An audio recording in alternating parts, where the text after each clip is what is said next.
Boss Joel. Yan. Wow. Ano po, first drive natin.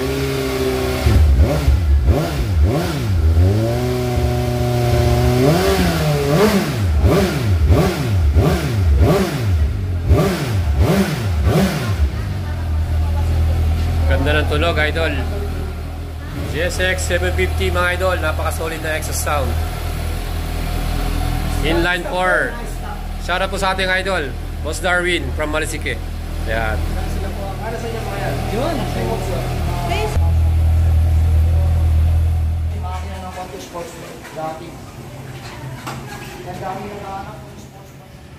So yun mga idol, ang Suzuki GSX 750, ang tawag ng Suzuki Big Bike yan ay the Apex Predator. Ganun siya katindi. So maporma talaga to, talagang maasahan nyo na talagang quality lahat ng pagkakagawa nito. Made in Japan tong big bike na to mga idol. Sobrang sulit, di ba? So pagdating naman sa kanyang engine specs, ba mga idol, 750cc yung kanyang total displacement.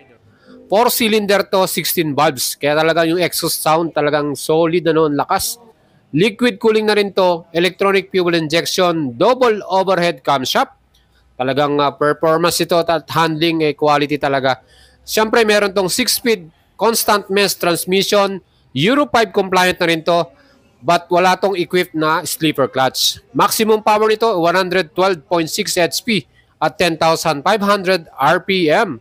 And para sa kanyang maximum torque, may total naman niya na 81 Newton meters at 9,000 RPM. Ganon kaganda ang magiging performance natin. So mga idol, ang bore by stroke nito 72 by 46 mm. At sa kanya namang compression ratio, meron tong 12.3 by 1. So ang kagandahan dyan, itong makina na to, kaya nitong tabakbo in average lang, top speed 231 km per hour. Ganun kabilis ano. At 0 to 100 km per hour, kaya niya mag-accelerate by 3.2 seconds. Ganun siya kaganda. Well, para sa ating chassis, KYB brand ang suspension. Gold color yung ating front. Inverted telescopic coil spring with oil dump. At yan po ay preload adjustable. Kaya mga idol, ang ganda ng ating suspension. Ano? KYB pa yan.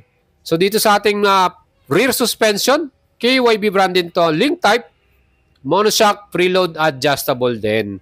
So dito masasabi natin na magiging komportable din ang rider or kahit meron tayong passenger para dito. Pwede natin yung i-adjust freeload. Ano? So pagdating naman sa ating stopping power mga idol, aba napaka-solid din ito.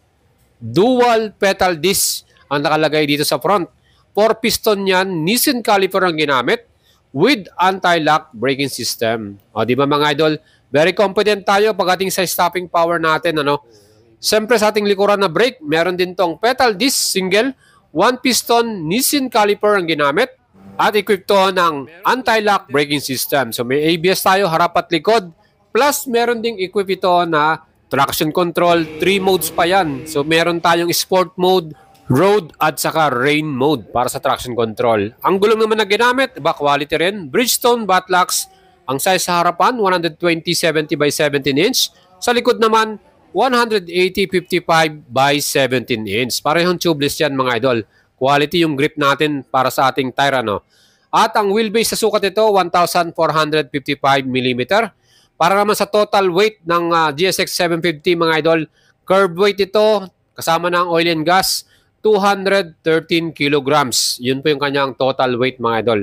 Siyempre, magiging maganda rin ang handling niyan kahit nasa expressway tayo. No? Split type yung ating upuan. Sa ilalim ng ating rider na seat, nandyan yung ating battery dyan. Ang seat height ito, 820 mm mga idol. At para naman sa capacity ng ating tangke o gasolina, 16 liters yung may kakarga natin dito. Of course, para sa consumption ito, 19 km per liter. So asahan na natin yan dahil na rin ito po ay inline 4-cylinder. Siyempre talagang malakas kumarga ng gasolina yan. Kita nyo yung ating susian mga idol. Yan po ano. At siyempre meron din tong security or lock para sa ating big bike na yan. At siyempre itong ating mga handlebar, upright yung position natin dito kaya talagang relax din kahit malayo man yung ating pupuntahan mga idol. Kita naman po nyo yung kanyang pinaka switches and button, ano? Talagang quality talaga. So dyan, meron tayong selection para dun sa ating mga traction control, kung gusto nating i-change no ng mode.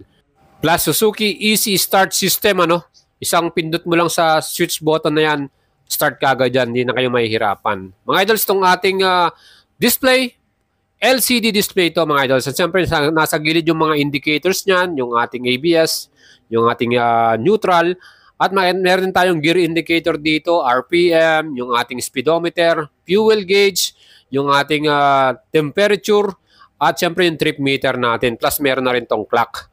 So yan po mga idols. Ang kagandahan dito, makikita nyo dyan yung ating traction control kung nasa saang mode tayo. Sabi ko nga sa inyo, 3 mode dyan. Sisili ka, lalabas yung guhit. Then yan, pwede may cut off para maging super sports. I-cut mo ganyan, maging super sport, naka-base ka lang. Ngayon, long press mo, lalabas yung guhit, mag-select ka, 1, semi-sport, road, then rain. Rain, yung pagkamulan. Yung pangatlo. Ito, kaya nilagay ko lang sa 2. Pinaka lang. Road lang. Road lang. Pwede mo siya i-cut off. At para naman sa mga ilaw ng ating GSX 750 mga idol, halogen bulb type yung ating headlight para dito. So mga idol, ito nga lang yung aking nakita at napansin.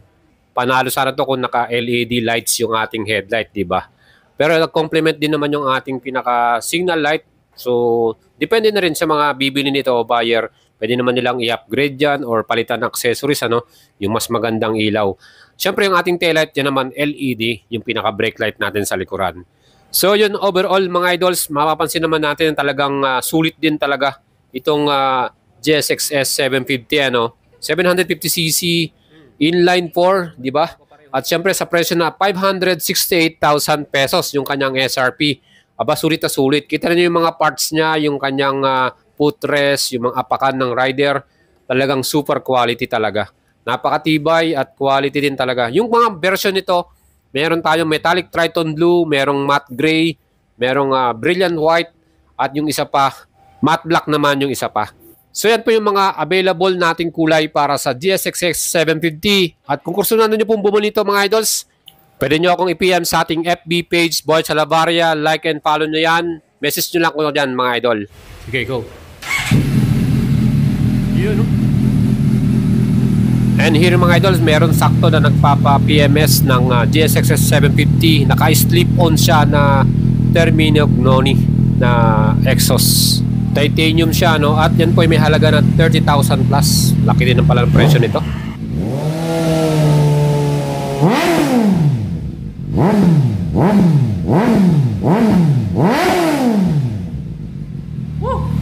Grabe, solid. Slip-on pa lang yan GSX 750. So yan si Idol Jarwin, palis na siya, pauwi na naman si ayos. Isang ang bomba dyan. Yun, solid, di ba? Pagawa po nito ang ating bagong GSX 750 Yun, bye-bye GSX. Ride safe. And mga idols, kung gusto nyo pong bumili niyan, again, pwede nyo ako i-PM sa ating FB page. At of course, huwag nyo kalimutan i-subscribe ang ating YouTube channel at follow nyo ako sa ating page mga idol. Kung nagustuhan nyo yung ating video today, GSX 750, actual unit activation, leave your comment mga idol. Anong masasabi nyo sa big bike na to? Panalo ba ito? Sulit ba? Kasi siyempre made in Japan, di ba? Pero quality po ba para sa inyo ang unit na to? Again, leave lang kayo ng comment dyan.